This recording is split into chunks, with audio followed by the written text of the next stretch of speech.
إلهنا نماز کے بعد کن چار چیزوں سے پناہ طلب کی جائے؟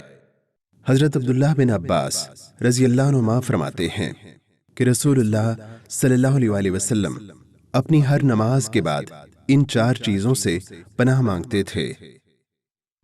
اللهم إني أعوذ بك من عذاب القبر اللهم إني أعوذ بك من عذاب النار اللهم إني أعوذ بك من الفتن ما ظهر منها وما بطن اللهم إني أعوذ بك من فتنة الأعور الكذاب۔ اے اللہ، میں عذاب قبر سے تیری پناہ میں آتا ہوں۔